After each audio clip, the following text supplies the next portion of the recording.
Now that the Skywalker Saga is over, I thought it would be a good time to run through a list of my top 10 favorite moments from all 9 films. I'm not including Rogue One or Solo in this, just Skywalker Saga movies, and I already know that there are going to be some choices in here that people think are weird or just straight up don't like. I'm sure I'll omit some of your top moments in favor of my own, I'm just warning you, but I'd love to see your top 10 lists in the comments. There are no right or wrong answers here because Star Wars means different things to literally everyone. But with all that out of the way, let's get into some honorable mentions. Pod racing in The Phantom Menace, the chase through the asteroid field and the Battle of Geonosis in Attack of the Clones, the Battle of the Heroes in Revenge of the Sith, the opening sequence and the Death Star escape in A New Hope, the Battle of Hoth in The Empire Strikes Back, the fight over the Sarlacc pit in Return of the Jedi, Luke's sacrifice in The Last Jedi, and my last honorable mention that I'll actually talk about is Ben's redemption in The Rise of Skywalker. That is hands down my favorite scene in Episode 9, when he gets to relive that conversation that he had with his father in The Force Awakens, but this time he finds the strength to do the right thing. I might have placed this higher in my list if we got a little more of Ben Solo after his redemption. I love his fight with the Knights of Ren. I love the shrug and all that. It just feels like I wish we had more time with him. He gets so little to do.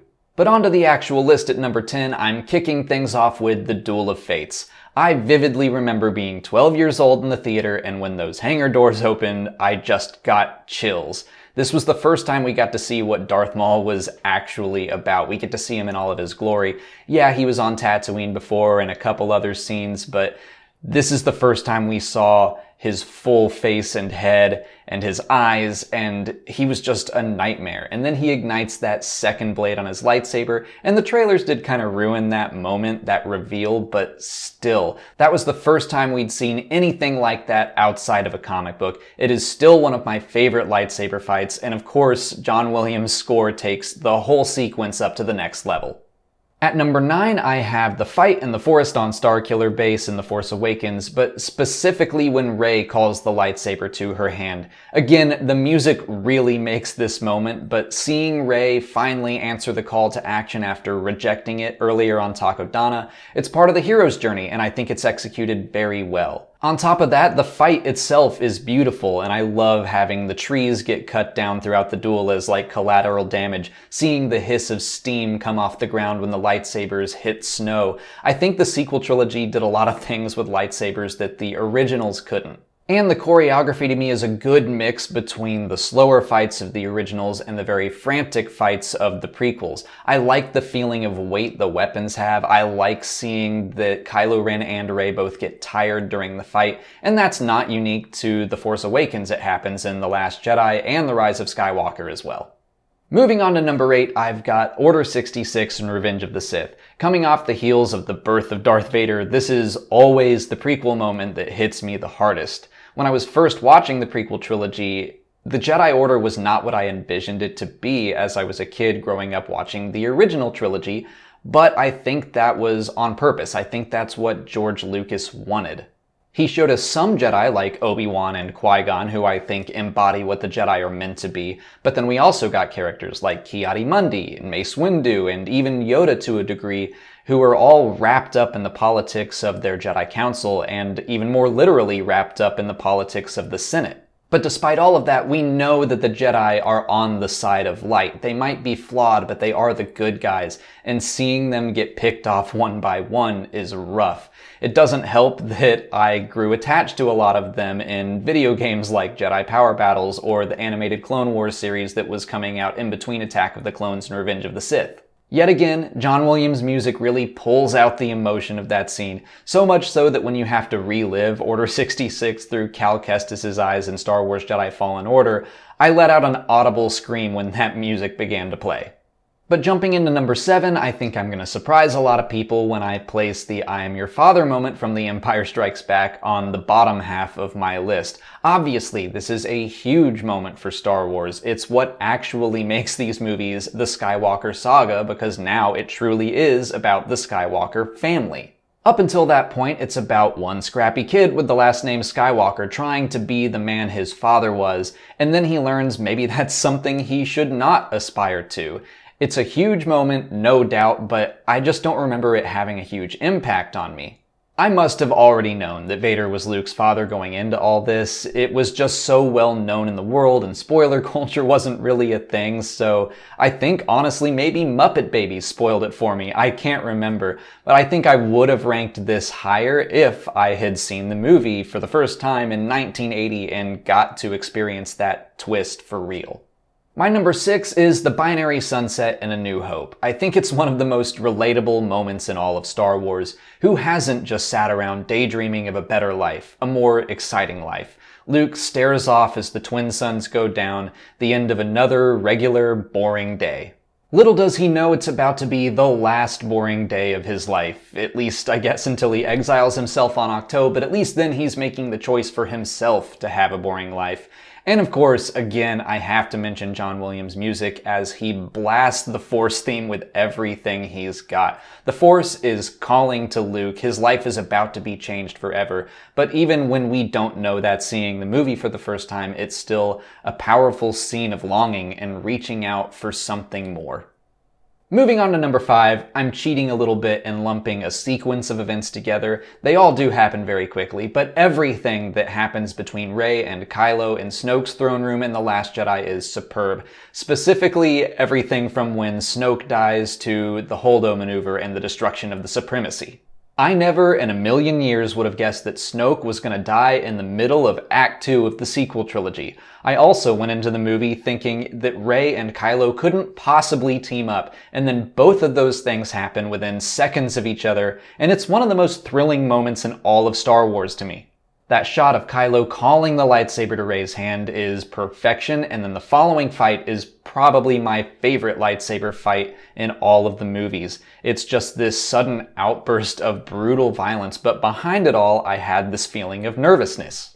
Are they really going to be on the same side when this is all over? Is Kylo really good now? Of course, now we know what happens, but I'll never forget the feelings I had watching that in the theater for the first time. I screamed when Snoke died, and I screamed when Rey threw the lightsaber to Ben's hand for that final kill. And then, minutes later, we get the Holdo maneuver, which I think is one of the most impressively presented shots in all of Star Wars. I remember the theater going silent and just hearing the oohs and ahs among the audience. And since this moment is from The Last Jedi, and I had the audacity to rank it all the way up at number 5 on my list, I know this is going to be the one that gets the most comments, because I know people have problems with the Holdo maneuver because it breaks canon.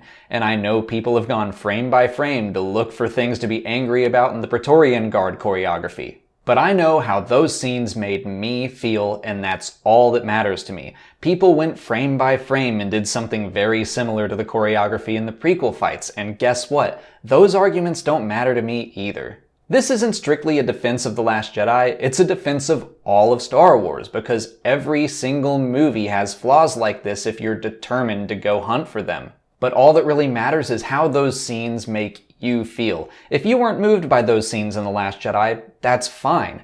I was, and I love them, and I can't be convinced otherwise.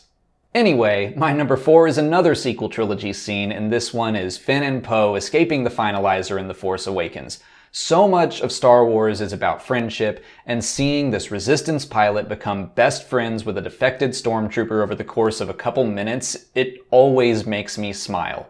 I love that Poe knows he's being used by Finn and he's just like, yeah man, let's do this. I love seeing Finn and how overwhelmed he is by being in a TIE's gunner seat, but he sucks it up and he succeeds, and then the two of them take a moment to celebrate in the midst of all this danger.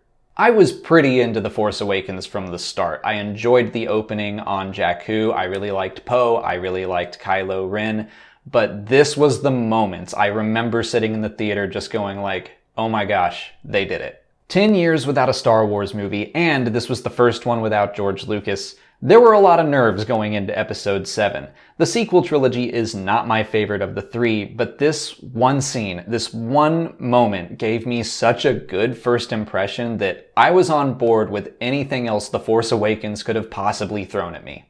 My top 3 moments are from my favorite trilogy, the original trilogy, and I'm going to start with Yoda lifting the X-Wing out of the swamp in The Empire Strikes Back. Star Wars has a lot of messages about who has the power to be a force of good, and this is one of the best illustrations of it. Everything Yoda says about the Force is pretty much all you need to know about how it works.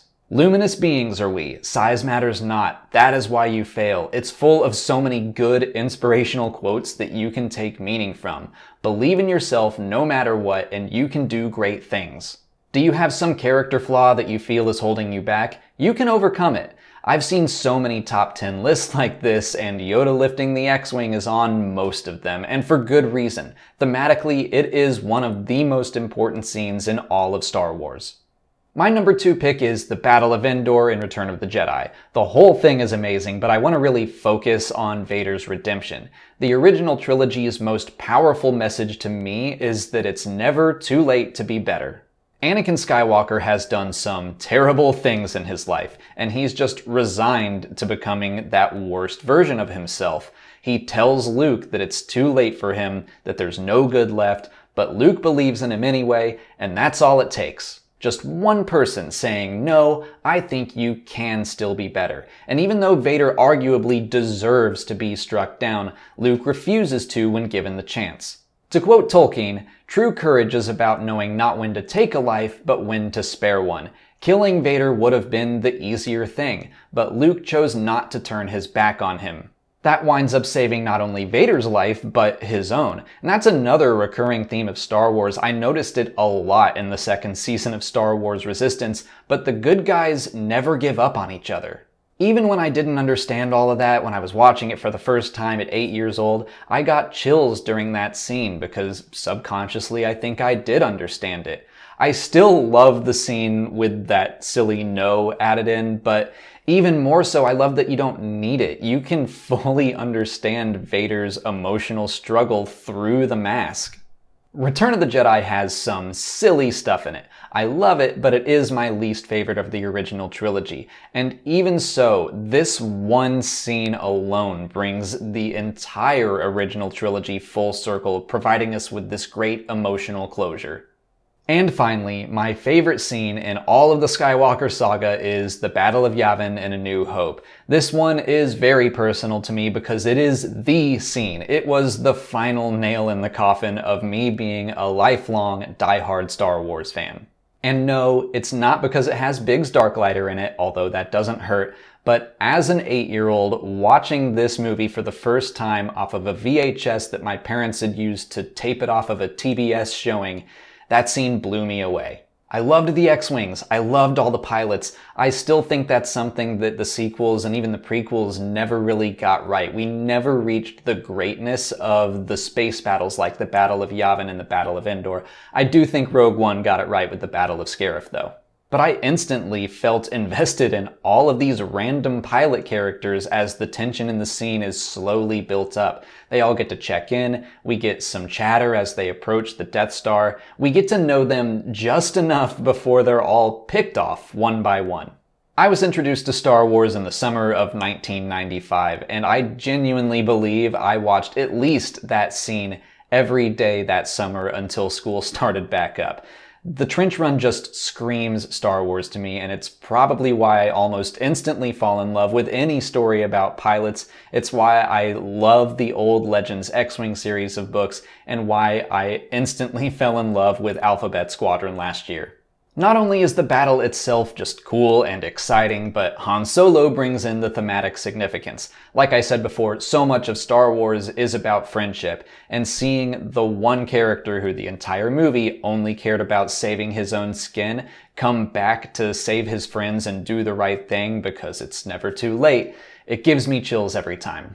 Maybe I always subconsciously loved the trench run because it does embody so many of the themes of Star Wars very efficiently. It's never too late to be better. Be there for your friends when they need you most. Don't give up and believe you can make a difference, and you will. There's so much in there, but it's wrapped up in awesome ship designs and those sweet orange flight suits. And those are my top 10 favorite moments from the Skywalker Saga. I'm sure everyone has a different list, so please do leave your top 5 or 10 or whatever in the comments. If you haven't already, please like this video, subscribe to the channel, follow us on Twitter, Instagram, and Facebook, and consider checking out our Patreon page. As always, thanks for watching, and may the Force be with you.